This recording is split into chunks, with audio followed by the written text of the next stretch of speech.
What am I going for? Am I going for a single or a double? What do we got here?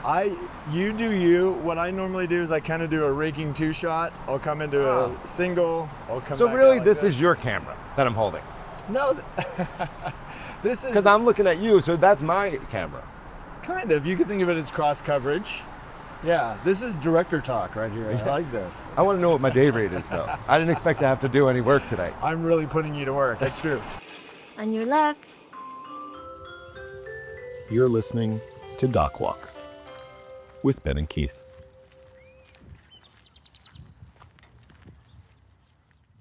So Keith couldn't be here this morning, and I am walking with my new friend Patrick Heaphy, who is here in town with the CHARLEY CROCKETT $10 Cowboy documentary. Yep.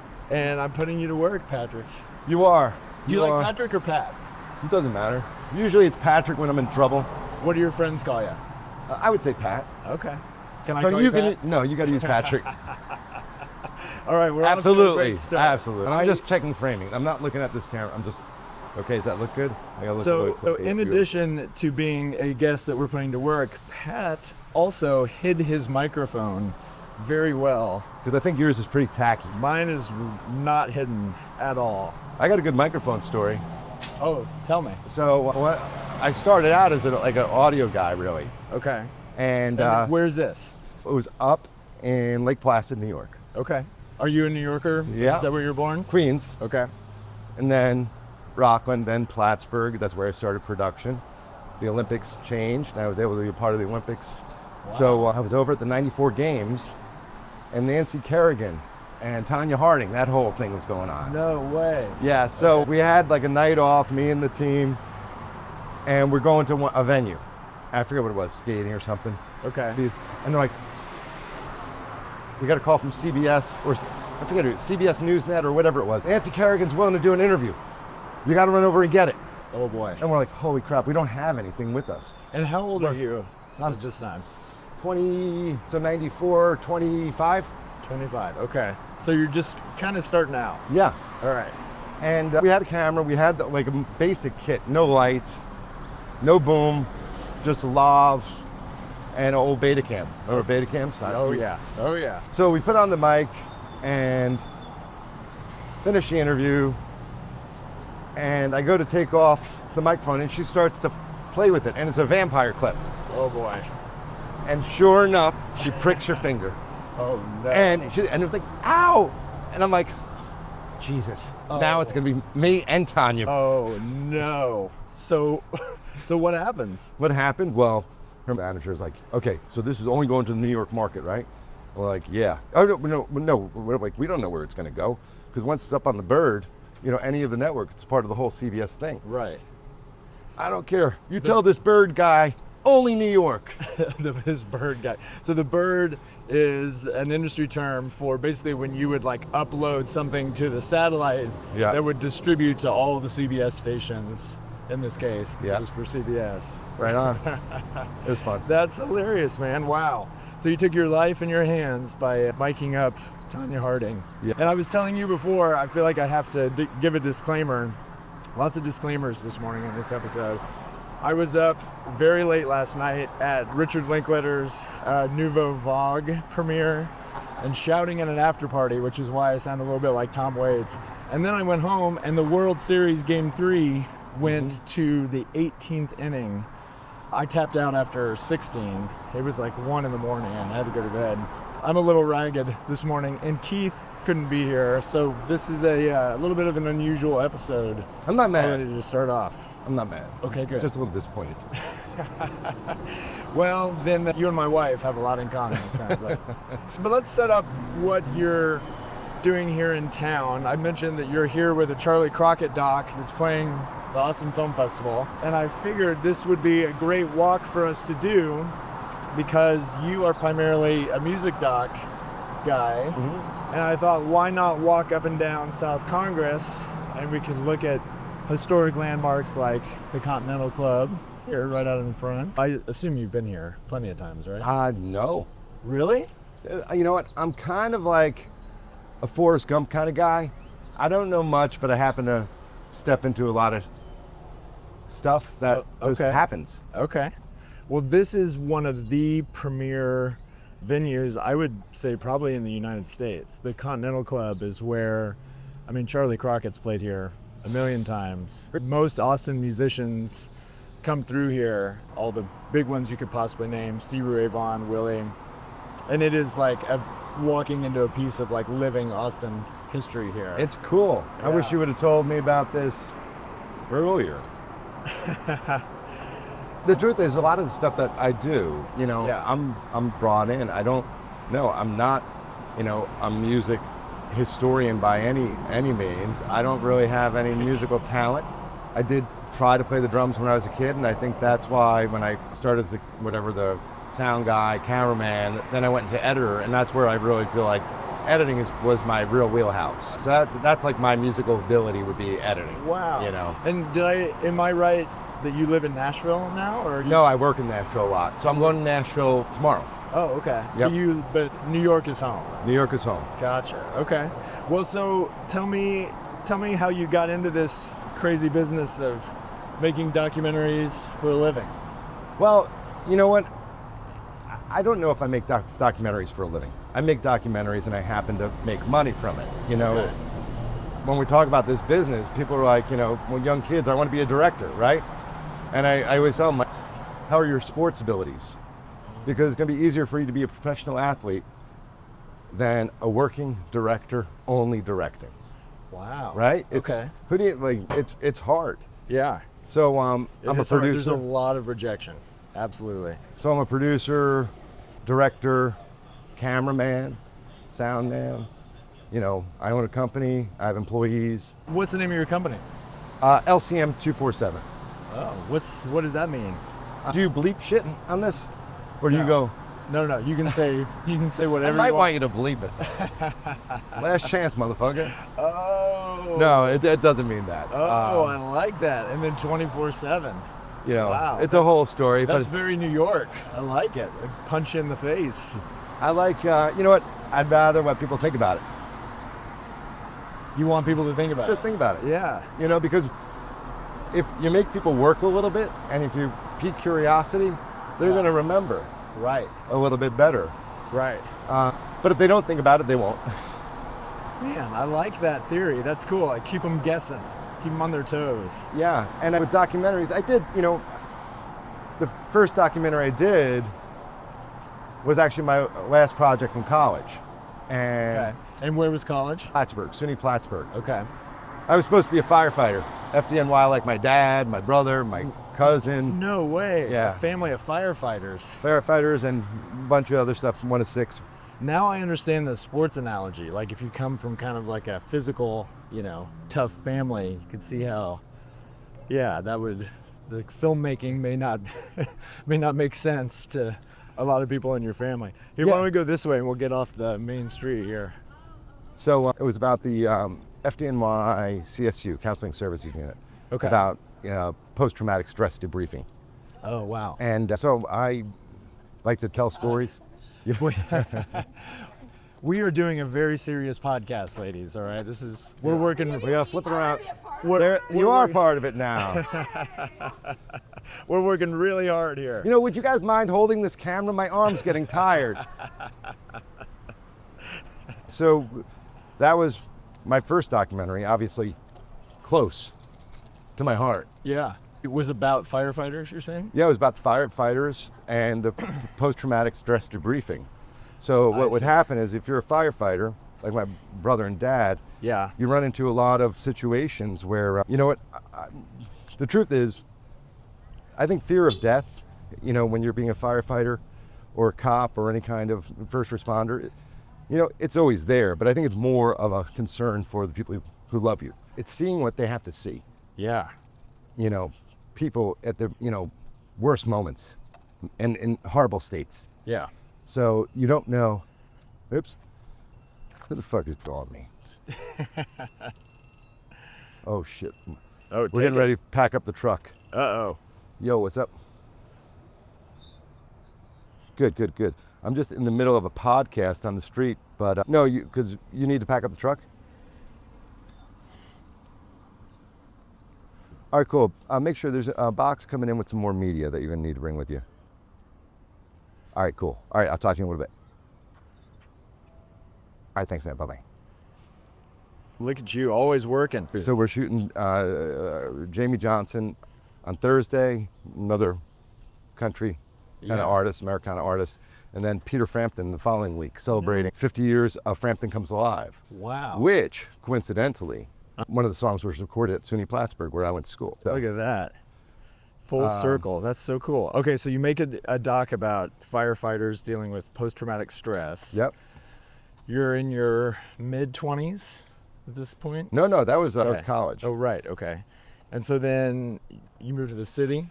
Well, I after moved that? back home, got a job selling cars at Manhattan Jeep Eagle on 11th Street, or 11th Avenue. But while I was in college, I was making those wacky cable commercials, getting paid like $50 a pop. How do you figure out that you can make commercials? Because for me, I'm probably not as sharp as you are, but it took me a while to even understand that that was a potential. I needed to make money. Yeah. And so some guy was like, in one of my classes, like, I do commercials at this thing. Do you want to do some? And I'm like, yeah. And what are we talking about? Like commercials for like a local plumbing business? Yeah. You know, they're really corny, cheesy ads. Oh, I've made a few of those. Yeah. But it was like on I think I started out in 3/4 inch. Yep. With the external deck. Oh, wow. Yeah. On the camera. No. Like a suitcase. Right. But like a tether to the camera. Yeah, tethered to the camera. Yeah. Here, let's go this way. How you doing with your arm, by the way? How's Good. the camera feel? Good. It feels Okay. great. You're gonna give me a little massage after this, right? Well, I got to go right after this. Let's see. So, I'm a huge Charley Crockett fan, and I want to figure out how you get from New York City, where you run a production company that sounds a lot like the one that I run here. Cool. Making commercials, making documentaries, getting hired to direct TV shows, kind of figuring it out as we go, saying yes to most things that come along. So then how do you become the music guy that is filming live concerts and making all these cool, let's go this way, Pat, making all these cool music docs? Oh, this business is silly sometimes. Wait, you said you can't even play the radio, Yeah. right? So how do you become Well, I sort of appreciate a go-to music guy? Well, there's a lot of us in this business, right? So it just happens sometimes. And I didn't know I would like it, even though I've dealt with musicians from early on. So the one music guy I know, part of like the Jersey sound, was like, hey, my friend so-and-so, she needs to have this thing done. And I'm like, yeah, I'll do it. I'll film it at this little place. And the place was a disaster. They were supposed to do the multi-track record, and it was a horrible job. They wouldn't let me put cameras anywhere. Like the lighting was terrible, and I was doing it for free. And so you come in and save the day. No. And then No, the guy was no like, saving it. do you want to just give this to so-and-so? Because I know the mix is going to be, I was never going to do the mix. Okay. I know the mix is going to be rough, and that, he also does video. I'm like, yeah, absolutely. And I'm like, you should pay him. And he's like, oh yeah, no, I'm going to pay him. I'm like, cool. Because it was, I knew her through the kids' school. How many kids do you have? Two. Awesome. What ages? 18 and 20. Oh, look at you. Okay, I'm 5 and 2. So Oh, sweet. I'm in the thick of it, and it's so cute, and I'm exhausted. It's so much fun. It's so much fun. Hey, look at this house right here, by the way. This is right before Halloween that we're recording this. And this is, I think, what my kids would call a spooky house. It is cool. I want to switch arms. Can we switch arms? Absolutely. Can we go on the switch side? Oh, look, we're going to switch sides. All right. Unless you know that, like, that's your good side or something, or the other. I normally am on the left side, Pat, so we're making huge exceptions for you today. I want you to know. You are our first guest to ask to switch sides. Now I'm not going to be the last. Now that they know you're fluid like that. Now that you've set this precedent, oh boy, all hell's breaking loose. So Lance is like, comes back to me. He's like, Pat, I need help on this show we're doing. You're kind of know video better than me. And I'm going, huh. If he's judging my video capabilities from that, he's desperate. Right. And so then he and I started working together. He would do the audio record and mix, and then I took over the television side. And it just was a good fit. And we just did a show last week in the city at the Iridium with OAR. And yeah, that's how it started. And that's like a lot of the things. It's like, the opportunity presents itself. A lot of people, you hear they get an opportunity and they're like, I don't want to do that. Right. And they don't know where it's going to lead. Right. And this led me to be able to do shows at the Ryman. And, with some amazing acts like Little Feet and cool. Billy Wow. Strings. Little Feet at the Ryman. Yep. Billy Strings at the Ryman. Dude, do they play Willin'? That's my favorite Little Feet song. Oh, they played Willin'. They don't ever not play Willin'. I guess. I love them, man. They are amazing. Billy and the band are fantastic. Oh, so cool. What do you think the similarities are between documentary filmmakers and musicians? Because I feel like there's a lot of them. They always answer their phones. Yep. Well, we gotta. This is opportunity bringing. Hi, this is Pat. Hello. All right. Lost opportunity. Oh.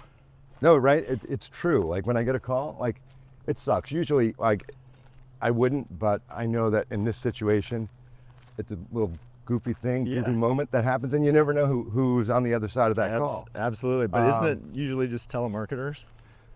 Yeah, but my phone does usually say it's spam. Okay. But it was a 512 number. Right. So here in Austin. So you're thinking this could be. Well, I got a could be the next potential big project. Oh no, I got a good one, and I can't tell you about it, but it's really freaking good. Oh, is it coming as a result of showing the Charlie Crockett doc? It's coming as a result of the opportunities of all the people I've been able to work with. Well, so wait a minute. This is a good dovetail into my previous question about how do you think documentary filmmakers and musicians are similar? Or do you think that? You know what? I do. Think that there's definitely similarities, but not necessarily with all songs. Like some songs, but I think when you have a song that a storyteller is revealing about their life and experiences and influences, and it's like an amalgam of all that, and it has the emotion and rhythm and feeling. And I think that's the biggest thing is emotion. Interesting. That's what I try to do in every project. Sometimes I do a better job than others. The capturing multi-camera music, I'm conveying what the artist is putting out, but I'm not really part of the story process. I'm just delivering the images and the sound. Right. And I'm cool with that. And you're talking about like when you're hired to film a concert. Yeah, whenever I'm doing any of my concerts. Yeah, like I said, Jamie Johnson will be a multicam. Peter will be a multicam. Like any of my shows, if you look at them online, there's dozens of them. Yeah. You'll see what they are. And then what I like to do is interview them. And some artists are more receptive to that than others. And then once you can get in there and kind of pull out the story and weave it together with their music, like we were able to do with Charlie. Yeah. Charlie, that one's a time capsule. That's just a moment. I'm glad you brought us to talking about Charlie. So how did the Charlie, do you consider it a documentary or do you consider it a concert film? I call it a docu-music film. A docu-music film. What is the definition of a docu-music film to you? That's Charlie's $10 Cowboy. Okay. Or this thing I did with Dave Stewart or Craig Harris or... So it's a live performance intercut with interviews. Yeah. And is there some B-roll? Like, do we go to his house or on the tour bus? Not with Charlie's. Yeah, you're on the tour bus a lot with Charlie. Okay. It really, it depends. Some documentaries you make in a day. Yeah. Some can take you 30 years. I don't necessarily want the attention. For you as a director, you're saying? Yeah, but be telling the story. I like this because we're just shooting the shit. My arms doing this, I'm doing work for you. You're not getting paid. Not getting paid. Which is like a lot of my music projects too. So there's a lot of similarities. Do you know where we're walking here, by the way? We're no going idea. somewhere very intentional. I'm just checking my framing. Look at that. Hey, look how handsome you look. Well, actually, I think I'm doing most of the work over here, but... We're gonna have to. We're gonna cut that part. We're gonna have to have some. No, we delete. You can't. Oh, you know what? That's one thing with the Charlie doc. Like I really left things go long. I let him go, but he is a very good communicator, and he seems like a huge character. He is. He's a Here, I want you to look right in here. Force to be reckoned with. Do you see? Oh yeah, yeah. Do you see where we are? Yeah, and yeah, why very we came cool. over here? Very cool. So what do you know about this place? Nothing. Really? This is Arlyn Studios. This is where CHARLEY is recorded. This was Willie's studio back in the day. This is now owned by Ray Benson and Asleep at the Wheel. This is like the Austin studio right What do now. they say in like the political thing when you do an interview and it's a gotcha moment? I told you I'm not an academic about any of this stuff. So this compound right here, everything that you see that is now like... Was that apartment where Willie lived? Willie used to own this whole sort of block right here, and it was like where the musicians would come and crash, and they were in these like little bungalows, and it was just a total like musician's paradise slash probably kind of a hellhole, honestly. But it was managed by Willie and his people. Awesome. And this is kind of like the epicenter of why so many people know about Austin and love and admire it. That's awesome. You know what? I got a wacky story. So I've been lucky enough to do a lot of stuff with the Springsteen camp, the Springsteen archives. Yeah, you made the Nebraska. Well, I made the Nebraska Celebration Words and Music, which aired on PBS. Cool. Which was essentially the author kind of going through Deliver Me From Nowhere. Oh, wow. And that's okay. actually where the film really started to get the possibility of being produced. Is it Warren Zanes? Is that the author's name? Yeah. We'll cut that part out. That was at Americana Fest, and that was fucking awesome. You know, Yeah. nobody knew Noah Kahan really, right? Okay. So I'm interviewing all of these guys, just totally on the fly. I don't know if you saw it. I've got a version of it that's just my version. No, I want to see it. And Eric Church, Lucinda Williams, all of them. So they're all. We convert this suite into a video village.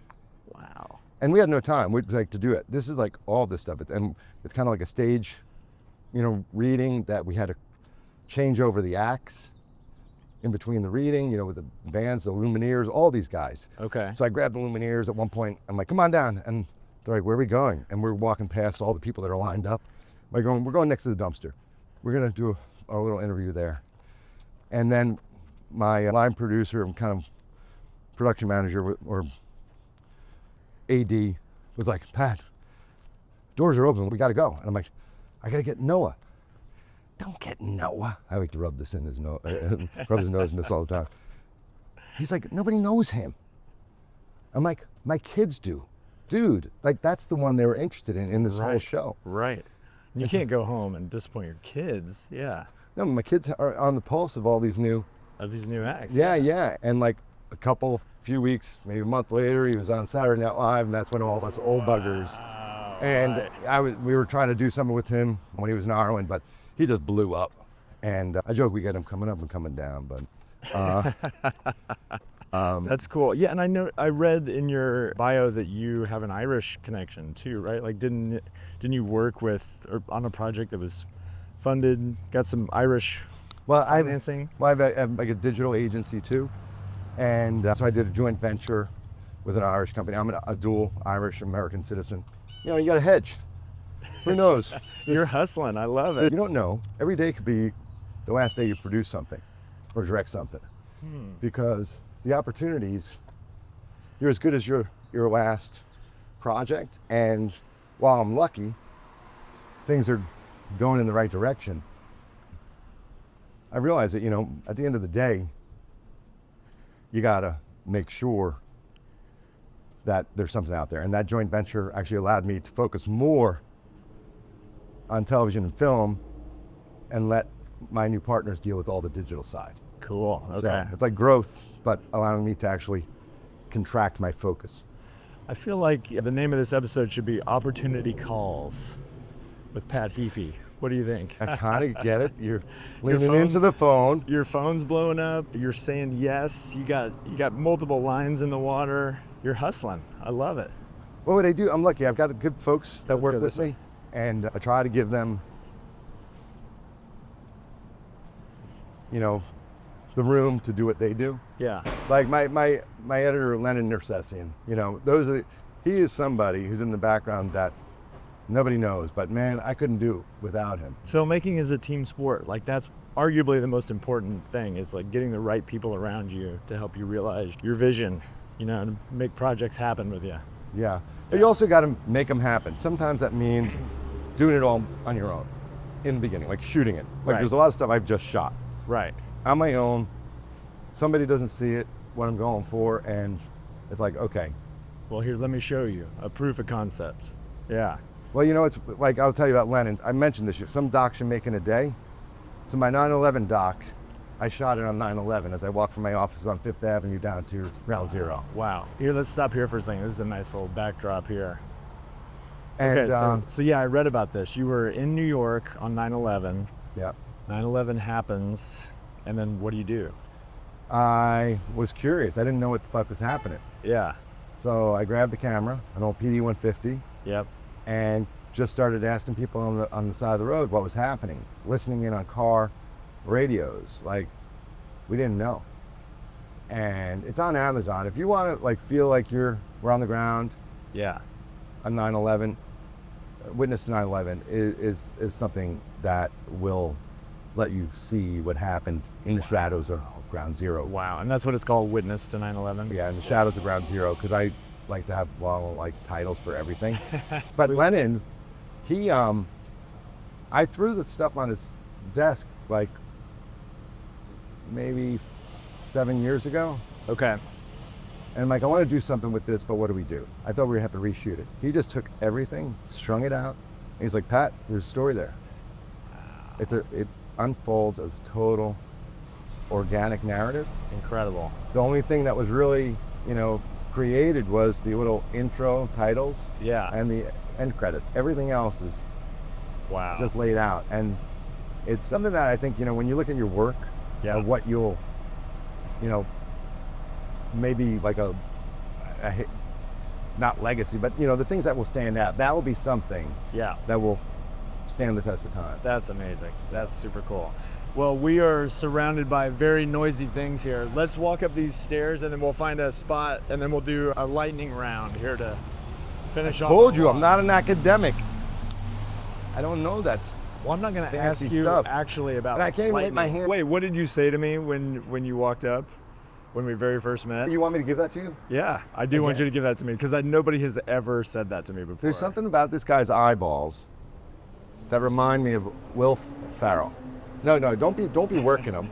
I think you can see it. If you're a little bit closer, maybe. Yeah, you should get closer. Yeah, no, right? Don't you see it? I tell you can see it. I'm telling you. I It's have good. never had anybody say that to me before, and I am going to tell everybody from now on. What's that problem with you don't remember faces? What is that, like Face- face aphasia or Yes, something like I that? might have that too. So. Okay, so you're legally blind, so that's why you think. Yeah, okay, I got it. So let's do a lightning round here, Okay, Pat. what does that mean? That means I'm going to ask you a series of questions. But you know, before we do this, I realize I don't feel like I know the answer to how the CHARLEY CROCKETT doc came about. So tell me that So- first, please. They were talking about doing this release Yeah. tour, and they wanted to do a multi-track recording Okay. and social media content. And do I have stuff dripping? No, but you've got a really beautiful and key I light feel right it. here. I Do you feel feel it. that? Oh, Yeah, it's really Oh, nice. it's going away. All right, I gotta be fast. So we shot all that, and we did the multi-track record. Kind of, Charlie's on to the next thing. He was on to his next album so quickly, and we put it into the edit room. We got all the shows cut. We had some of the interviews, and I'm like, Lennon, what can we do? He's like, why don't let's string it all together with the interviews Yeah. and complement the songs that kind of tell his story, Right. along with him telling the story. Because he's such a great character. Yeah. Yeah, he is, and I love his sound, and so. But did he come to you or how? Yeah, they came to us for the multi-track record, Okay. and the social media content. Because they had seen something else that you Yeah, made? because I'd worked with a lot of people in the same circles. We've been doing this stuff. We got a lot of the credits under the belt. I'm part of the organization that filmed the CHARLEY CROCKETT at the Ryman. Oh, cool. Okay. And then we put it together, and I'm like, Charlie, what do you think of this? And probably some kind of hey Haas, whatever. Is that what he calls you? Oh yeah. And I had to like look that up. I don't know. Is he mad? Is he? So You're such a New Yorker. I love it. That's a term of endearment down here. Somebody calls you Haas, that means like you're sturdy. You're like a sidekick. You know. I think he stopped calling me Haas. Uh-oh. You're in trouble. So I got him down to watch it. I'm like, dude, we came down to Austin and screened it with him and Taylor. And I'm like, what do you think? And they're like, cool, we like it. And I'm like, how you think? He's like, no, it's good. It's good. They were happy, but he ran out the door and we're texting back and forth, trying to figure out what was happening. And then Austin calls, hey, we want to include you in the festival. I'm like, Charlie, come on, are you ready to go to the festival? And he's like, I can't, I'm out recording with Shooter. I have a good Shooter Jennings story. I met him in LA. I ran a show with Jimmy Kimmel, and it was about this dispensary. The dispensary guys hired Shooter, so we're at this like private party together.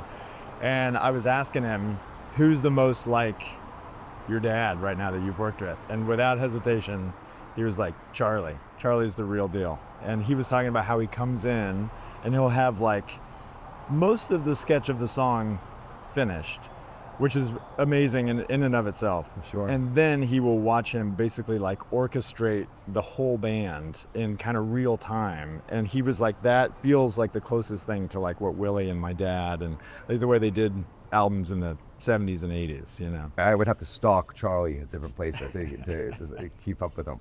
And I know he's just a road warrior, right? And you know what? He's been pretty good. So when I get to, like, you might not be in communication, but when I've texted him, like when I'm nearby, he'll be like, yeah, come on up. So we get over to Outlaw, we do that. Then we go to Farm Aid up in Saratoga, not too far from, New York. And I see this guy with his belt as he's walking ahead of us, and it says Wayland. And I'm like, man, that is a cool belt. And turns around, and he's like, oh, thanks, man. I'm like, Shooter. And so it was pretty cool. That was cool just to be hanging out with those folks. But, oh, that's awesome. And you can just tell, I think Charlie puts that out there almost every day, how much he enjoys working with Shooter. That's cool, man. Okay, well, let's do the lightning round here. All right. So we hope that this podcast is basically for like young directors or people interested in documentary, like starting out. So what would your advice be to somebody who's interested in documentary, maybe starting their first project, wanting to do what we do? Is there anything else that you do better? Yeah. And have you thought about being in the fire department? Civil service, job security, is that important to you? This sounds like maybe the talk that your dad gave you, potentially. You know what? It's true. It's you got to have passion for storytelling, period. Yeah. Above money. Yeah.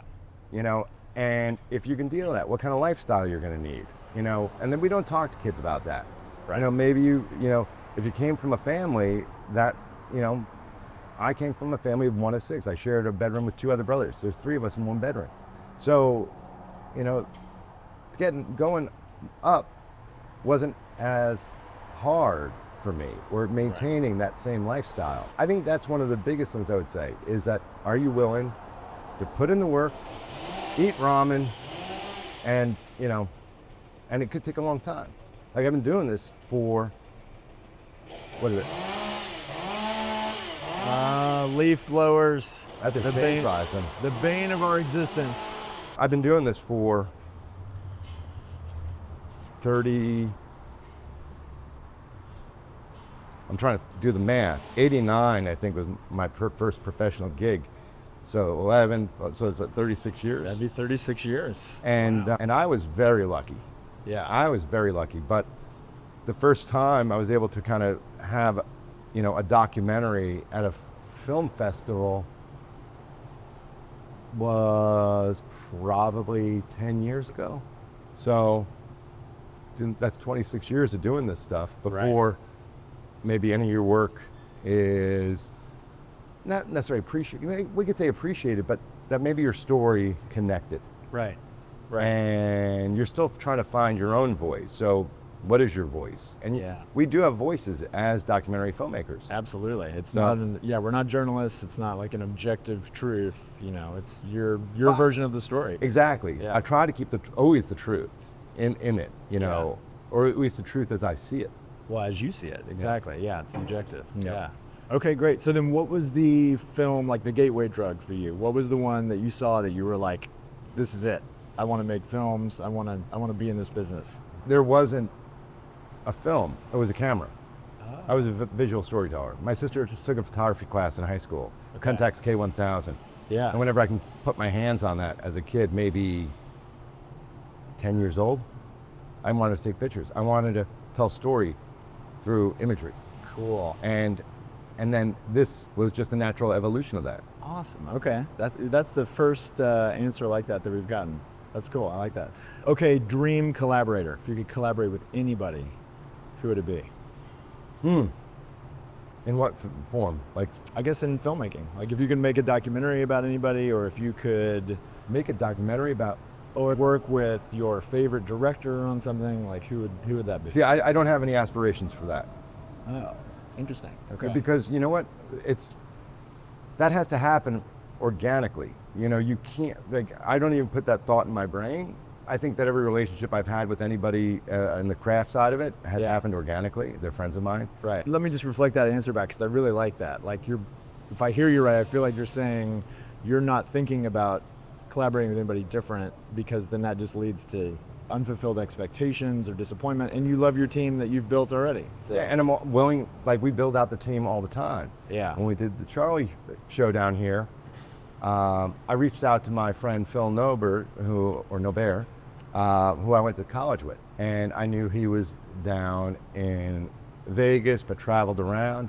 I'm like, Phil, I'm doing this thing down in Texas. Who do you know? You know, how do I? He's like, oh, I got this great team, Clint from Pro 4, and I was like, cool. I met Clint and the whole team from Pro 4, and they're now collaborators. I had them on another shoot that we did in Dallas earlier this year.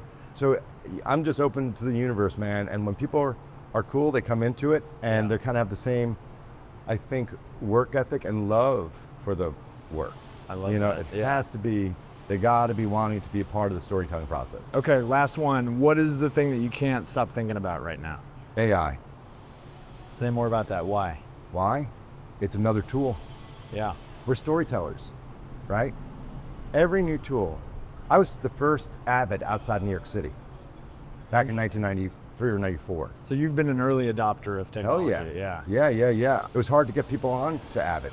Right. From linear, from AB roll Betacam system. So you see AI not as like an existential threat, but more of like a way that we can just help tell new stories. Like any freaking tool. Yeah. This is, I think, probably the most quickly adopted technology in the history of the world, I would say. Right. You know, my mom is using chat.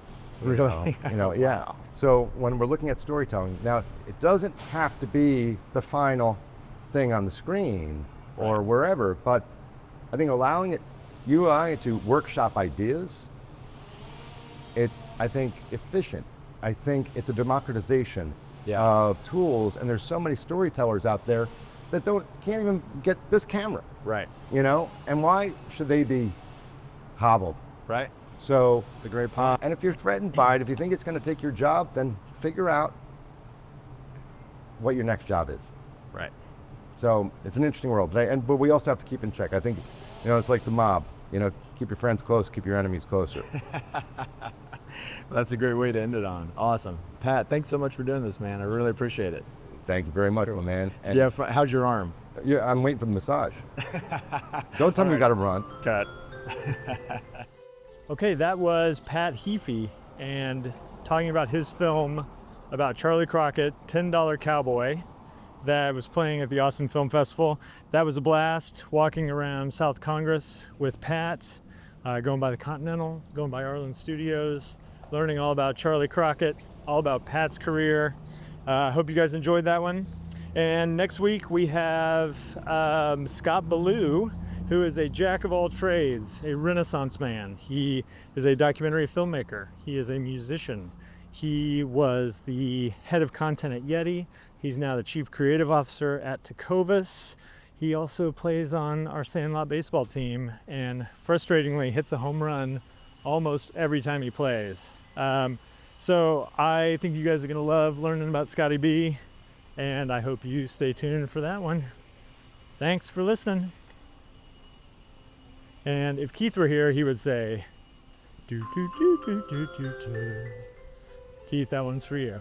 Dockwalks is produced, directed, and edited by this guy, Ben Steinbauer. Hello, and my friend Keith Maitland of Go Valley, and we have help from... Well, we couldn't do it without Dayton Thompson, our co-producer. That's right. And we also have people behind us at the Bear and over at Go Valley backing us up and making sure that we get to bring these episodes to you every week. We'll catch you on the trail.